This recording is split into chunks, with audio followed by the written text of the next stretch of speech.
Sir. Kumar sir எப்படி sir பார்க்குறீங்க களத்தை? நான் ஆரம்ப காலத்திலேருந்து தேர்தல் விஷயங்களில் நிறைய தலையிட்டிருக்கேன். 96 97லேயே குற்றப்பின்னணி உள்ளவர்கள் தேர்தலில் போட்டியிடக்கூடாதுன்னு உச்சநீதிமன்றத்தில் வழக்கு தொடர்ந்துருக்கேன். முதல்ல சுதந்திரத்துக்கு முன்னால் இருந்த தலைவர்கள் எப்படியெல்லாம் வாழ்ந்தாங்க, இப்போ உள்ள தலைவர்கள் எப்படி இருக்காங்க அப்படிங்கிறத பற்றி நான் நிறைய ப்ரோக்ராம் பண்ணியிருக்கேன். எனக்கு ரொம்ப கஷ்டமாக இருக்குது. நான் திமுக போன தடவை வாங்கின வாக்குகள், அதிமுக வாங்கின வாக்குகள் புள்ளி விவரம்லாம் நான் வைத்திருக்கிறேன். நான் சொல்லுறேன். அதுக்கு முன்னால் ஒரு 2 நிமிஷம் யாரும் தலையிடாமல் பார்த்துக்குங்க. இப்போ இல்லை உங்களை சொல்லலை. நான் என்ன சொல்கிறேன்னா, எல்லாம் செய்கிறது, திட்டம் போடுறது. நண்பர் சுபேர் சொன்னார் திட்டம் போடலாம், என்ன திட்டம் சொன்னாங்க, ஃபினான்சியலை பற்றி என்ன சொன்னார்லாம் கேட்டார். அதெல்லாம் தேவையில்லை. நாட்டில் இப்போ மக்கள் ஏங்கி துடிக்கிறது ஊழலை ஒழிக்க போகிறேன்னு சொல்கிற, ஒழிச்சு காட்டுற தலைவர் வேணும்னு நினைக்கிறாங்க. அந்த நேரத்தில் விஜய் வந்திருக்காரு. விஜய் அதை பற்றி பேசுகிறாரு. அப்போது ஜனங்கள்கிட்ட இளைஞர்கள் எப்போதுமே இதுக்கு முன்னால் உள்ள தேர்தலில் இளைஞர்கள் வாக்களிப்பதற்கு இவ்வளோ ஆர்வம் காட்டலை. நீங்களும் இளைஞர் தான். ஆனால் இந்த தேர்தலில் அவங்க ரொம்ப ஆக்டிவாக இருக்காங்க. அதுக்கு காரணம் என்னென்னா, மாற்றம் வேணும்னு நினைக்கிறாங்க. அந்த மாற்றம் ஒரு இப்போ நானே வெளியே போய் நான் மாற்றிடுறேன்னு சொன்னால் எனக்கு வருமா? வராது.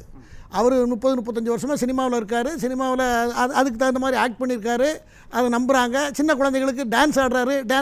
எனக்கே 2-3 குழந்தைங்க சொல்லியிருக்கு, என்ன ரெக்கமெண்ட் பண்ணியிருக்காங்க டிவிக்கே ஓட்டு போடுங்கன்னு. எங்கள் பக்கத்தில் இருக்கிற குழந்தைங்க. அதுவே தப்பு தானே சார்? குழந்தைங்களை வச்சு பிரச்சாரம் குழந்தைங்க சொல்லுதுன்னு அதை ஒரு தலைவர் சொல்லக்கூடாது. இல்லை யார் சொல்லக்கூடாது? யார் சொல்லக்கூடாது? நான் குழந்தைங்க மனோநிலையை சொல்கிறேன். குழந்தைங்க என்ன சொல்லுதுன்னா, அங்கிள் நீங்கள் டிவிக்கு விஜய்க்கு ஓட்டு போடணும்னு சொல்லுது. ஏன் போடணும்னா, அது ஏன் இஷ்டம், நான் போடணும். இல்லை நீங்கள் போடுங்க, அது ஒரு மாற்றம் வேணும்னு சொல்லுது சின்ன குழந்தைங்க. காரணம் என்னென்னா, அதுக்குள்ளே ஒளிந்து இருக்கிறது என்னென்னா, ஊழலை பற்றி இவங்க யாருமே பேசலை. 67 ஆட்சிக்கு வந்த திமுகவும் பேசலை, 77 வந்த அதிமுகவும் பேசலை. ஊழல் நடக்குதா இல்லையாங்கிறது நம்ம மனசாட்சிக்கு தெரியும். ஒவ்வொரு நிலையும் என்ன ஊழல் நடக்குது.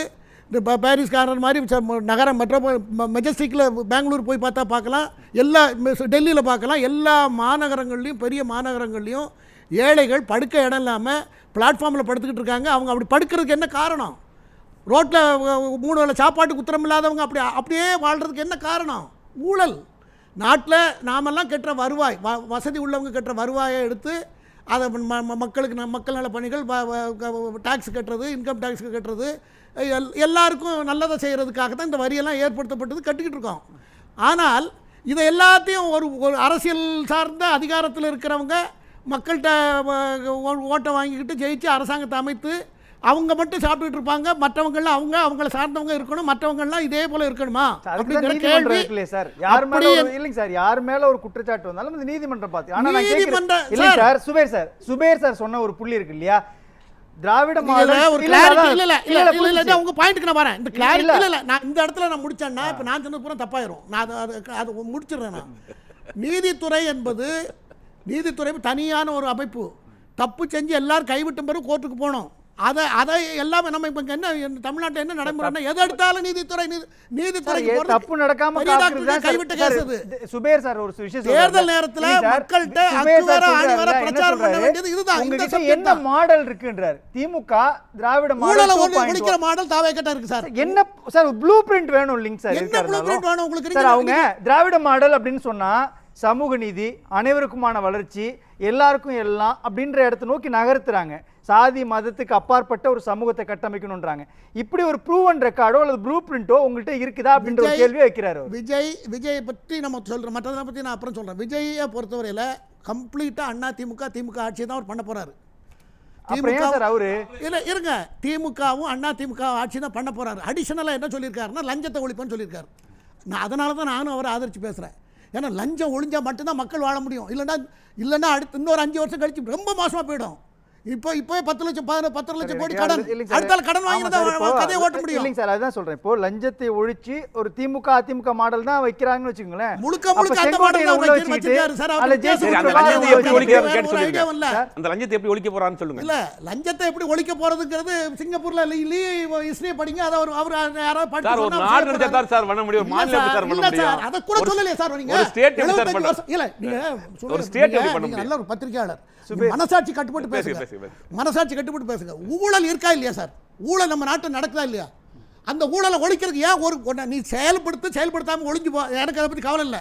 ஆனால் ரெண்டு கட்சிகளுமே நான் ஒரு ஆதரவு நிலைப்பாடு உள்ளவன் தான். ஆனால் நான் இதை எதுக்குறேன்னா இது நாட்டுக்கு செல்லரித்து கொண்டு இருக்கிற ஒரு விஷயம். அதை தேர்தல் நேரத்தில் மக்கள்கிட்ட சொல்லணுமா வேண்டாமா? அதை அவர் சொல்றாருன்றேன். அதுக்காக நான் அவருக்கு சல்யூட் பண்றேன், அவர் ஆதரிக்கிறேன். ஊழலை யார் எதிர்க்கிறதுனால ஆனா நீ ஒரு விஷயத்தை சொல்றீங்க இல்லையா, திமுக அதிமுகவுடைய ஆட்சி மாதிரி தான் அவர் நடத்துவார் அப்படின்னா ஊழல் எப்படி ஒழிக்க முடியும்னு கேட்கிறேன். அதானே சொல்றீங்க நீங்க? சித்தாந்தங்களை சொல்றேன் சார். நீங்க ரெண்டையும் கொண்டு குழப்பின கேள்வி கேட்காதீங்க. சித்தாந்தங்களை சொல்றேன். அவர் சொல்ற பெரியார வைக்கிறாரு, அண்ணா வைக்கிறாரு, எம்ஜிஆர் வைக்கிறாரு. திராவிட மாடல்ன்றதே ஒரு அவரு எங்கங்க அப்ப ரெண்டு பேர் கருத்திலும் முரண்பாடு இருக்கு. இல்ல அவரு சொல்ல இவர்தான் திராவிட மாடல்.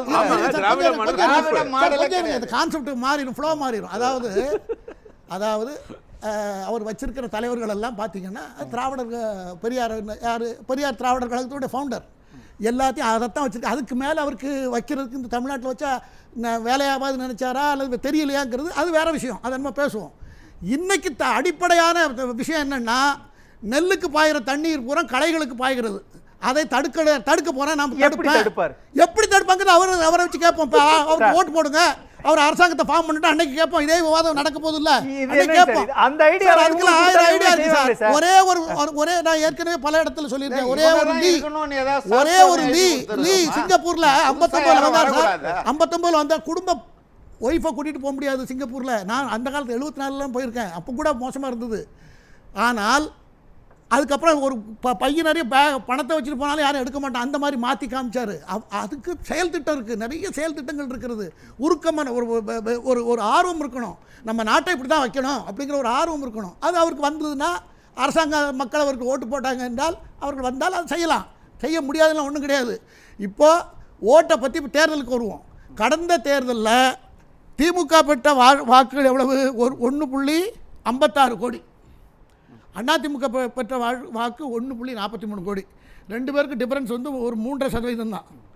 ஆக பர்சன்டேஜில் நீங்கள் சொன்னீங்கன்னா 33.3% அதிமுக, திமுக வந்து 37%. இதுதான் ஓட்டு. அப்போது டிவிக்கே கிடையாது. சீமானுக்கு அப்போ இருக்கிற ஓட்டு வந்து 6.86%. 29,58,458 ஓட்டு வாங்கியிருக்காரு. இந்த தேர்தலில் என்ன நடக்குங்கிறத பற்றி நம்ம பேசணும்.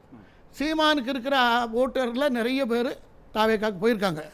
திமுகவிலேருந்து நிறைய பேர் போயிருக்காங்க. அதிமுகவில் வந்து நிறைய பேர் போயிருக்காங்க. சிறுபான்மையினர் பர்டிகுலராக போகிறதுக்கு ரெடி ஆகிருக்குன்னு எல்லோரும் பேசுகிறாங்க. தண்ணி குடிச்சிங்க. இதெல்லாம் நடக்கிறது. இந்த நடவடிக்கைகள் தேர்தலில் நாளைக்கு வாக்குப்பதிவு காலையில் ஆரம்பித்து விடும். அப்போது இதை நம்ம பார்க்க போகிறோம். நான் பேசுகிறேன் சுபேர் சார். இதில் இந்த இடத்துல வாக்குகள் மாறி இருக்குது அப்படின்ற ஒரு புள்ளியை கட்டமைக்கிறார் இல்லையா குமார் சார்? அது லாஜிக்காக இருக்குதா? இல்லை, முதல்ல இந்த ஊழலை ஒழிக்கிறோம் அப்படின்னா ஒட்டுமொத்த இந்திய அரசியலமைப்பு சட்டத்தை மாற்றணும், கடுமையாக்கணும். சட்டம் போதும் சார், சட்டம் இருக்கிற சட்டமே போதும் சார். நான் பேசுகிறேன் சார், பேசுங்க சார், தண்ணி குடிங்க சார். இருக்கிற சட்டமே போதும்.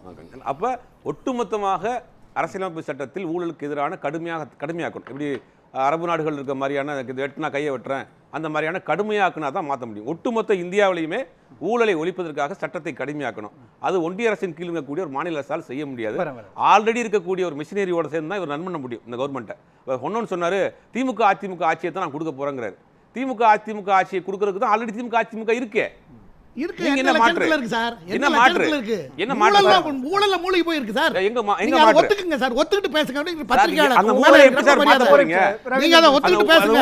நீங்க ஒத்துக்கிட்டு பேசுங்க. ஊழல் தான் நமக்கு எதிரி. நம்ம ரத்தத்தை ஒரே ஒரு ஊழலை ஒழிக்க போறேன்னு சொல்றவர் தான்.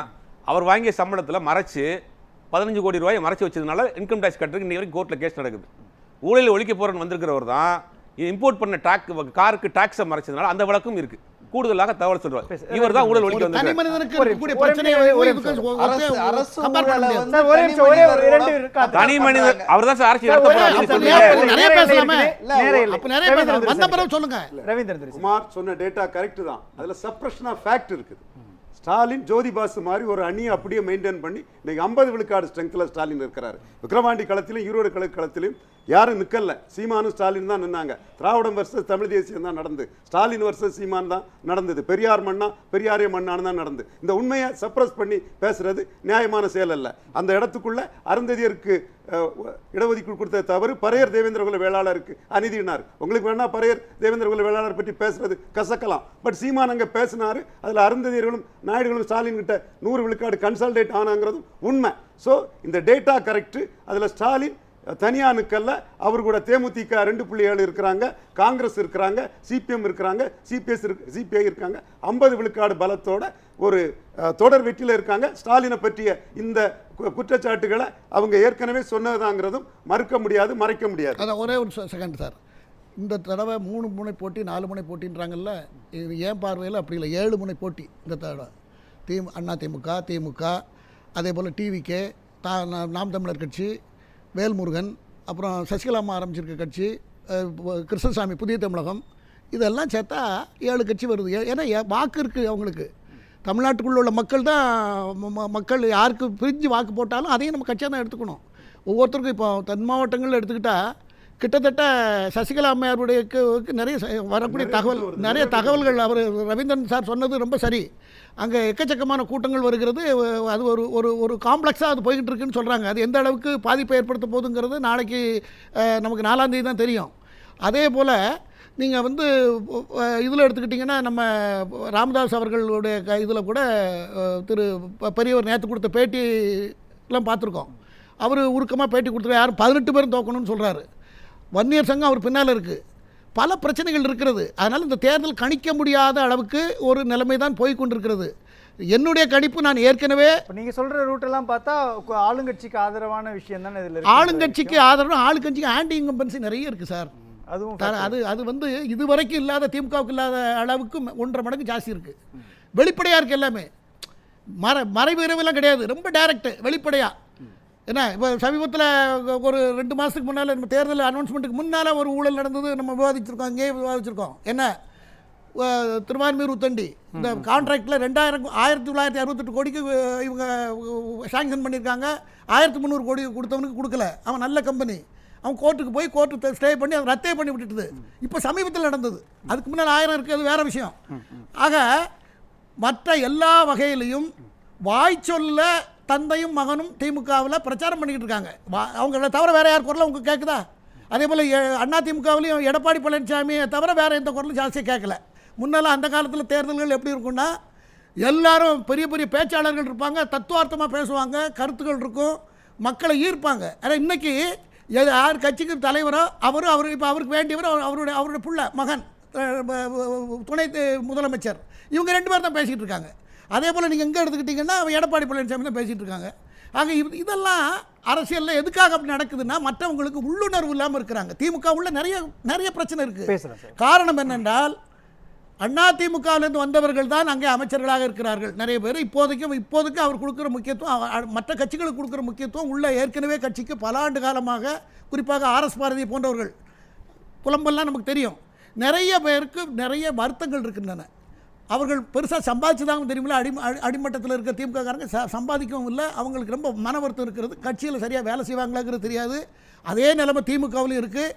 இந்த நேரத்தில் புதுசாக ஒரு ட்ரெண்ட் உள்ளே வருது. விஜய்க்கு இளைஞர்கள் செல்வாக்கு நிறைய இருக்கிறது. வெளிநாட்டிலேருந்து வர்றாங்க போகிறாங்க, உண்மை தான் அது. வெளிநாட்டிலேருந்து வர விஜய் என்கிட்டே 2 பேர் பேசியிருக்காங்க. நாங்கள் ஓட்டு போடுறதுக்காக தான் வரோம் சார் அப்படின்ட்டு. தேர்தல் அந்த சமயத்தில் நாங்கள் ஓட்டு போட போகிறோம், நன்றி சார் அப்படின்னு சொல்லியிருக்காங்க. அதனால் அதாக அவரை ஜெயிச்சிட போகிறார், சாதிச்சிட போகிறார் நான் சொல்ல வரல. இடைவெளிக்கு அவர் ஒரு குறிப்பிட்ட ஒவ்வொரு தொகுதியிலும் 10,000-15,000 வாக்குகள் பெறுவார். அவர் ஜெயிக்கிறதுக்கு வாய்ப்புகள் இருக்கின்றன. 10,000-15,000 வாக்குகள் பெற்ற எப்படி சார்? இல்லை, தொகுதிகள் அப்படி தான் இருக்க முடியும். நீங்கள் 234 கணக்கு போட்டு பாருங்கள் எவ்வளோ வருதுன்னு. அது கூட இருக்காது. ஏன்னா சில இடத்துல குறையும், சில இடத்துல கூட. நான் ஆவரேஜாக சொல்கிறேன். நான் ஓரளவுக்கு ஒரு 10-15 மாவட்டத்தில் டீப்பாக செக் பண்ணதில் நான் சொல்கிறேன். அப்படி ஒரு சூழ்நிலை வந்தால் 1 கோடி வாக்குகளுக்கு குறையாமல் விஜய் எடுக்கிறதுக்கு வாய்ப்பு இருக்கிறது. நன்றி சார். அவர் தான் ஸ்பாய்லர். அவர் தான் 2 பேருடைய வெற்றி, யார் ஜெயிக்க போகிறது தோக்க போகிறதுங்கிறத தீர்மானிக்கக்கூடியவர் விஜய் என்பதில் மாற்று கருத்தை இருக்க நன்றி முடியாது. சார். ரொம்ப சுருக்கமா சார். 28 மாநிலத்தையும் மற்ற யூனியன் பிரதேசங்களுக்கும் தலைவராக இருந்து இந்திய பெருநாட்டை ஆட்சி நடத்தி கொண்டிருக்கிற மாண்புமிகு பாரத பிரதமர் திரு நரேந்திர மோடி அவர்கள் எல்லா கூட்டத்திலையும் ஊழலுக்கு எதிராக பேசிக் கொண்டிருக்கிறார். ஊழலை ஒழித்து அவர் தமிழ்நாட்டில் பர்டிகுலராக வரும்போது கூட்டத்தில் மெயின் சப்ஜெக்டே அதுதான். மற்ற கீழே இருக்கிறவங்க பேசாமல் இருக்கலாம், அவர் கொள்கை அது, அவரோட நோக்கம் அது, அவர் அப்படி வாழ்ந்து கொண்டு இருக்கிறார். ஆனால் இந்த இந்த இந்த விஷயத்தில் இன்றைக்கி இப்போ புது கணிப்பு ஒன்று வந்திருக்கு, நீங்கள் பார்த்தீர்களா என்று எனக்கு தெரியாது. வாக்கு வேட்பாளர்களில் அதிகப்படியான பேர் கிரிமினல் குற்றம் உள்ளவர்களும் போட்டிட்டு இருக்காங்க. அதில் அதிகப்படியான இருக்கிறது அதிமுகவாக இருக்கிறது. அது என்டிஏவோட கூட்டணியில் இருக்கிறது. திமுக 38% இன்னொரு இருக்கிறது, திமுகவுக்கு 35%. அதுக்கு அடுத்தால தாவேக்காவிலும் இருக்கிறது, நாம் தமிழர்களும் இருக்கிறது, ரொம்ப குறைச்சலாக இருக்கிறது. ஆக இது இதெல்லாம் எப்படி சரிப்படுத்த போகிறாங்கங்கிறது ஒரு பக்கம் இருக்குது. நாட்டுக்கு தேவை மற்ற திட்டங்கள் எல்லாம் விஜய் எல்லாம் நிறைய அறிவித்திருக்கிறார், முக்கியமான பாயிண்ட்ஸ்லாம் சொல்லியிருக்கிறார். ஆனால் இதில் எனக்கு பிடிச்ச விஷயம், நான் என்ன போல எல்லாரும் நினைங்க, நான் தான் எல்லா தொகுதியிலும் போட்டி போட போகிறதாக நினைக்க அப்படின்லாம் சொல்லியிருக்கிறார். அதனால் ஊழலை யார் வந்தாலும் சரி, அவரும் திரும்ப அதே மாதிரி அதே கியூவில் நின்னார்னு வைங்க, அவருக்கு எதிராக நம்ம போராடலாம். ஆனால் இன்னைக்கு இந்த திராவிட கான்செப்ட் ஒழிஞ்சு ஒன்றும் இல்லாமல் போகணுங்கிறது என்னுடைய ஆசை. நன்றி.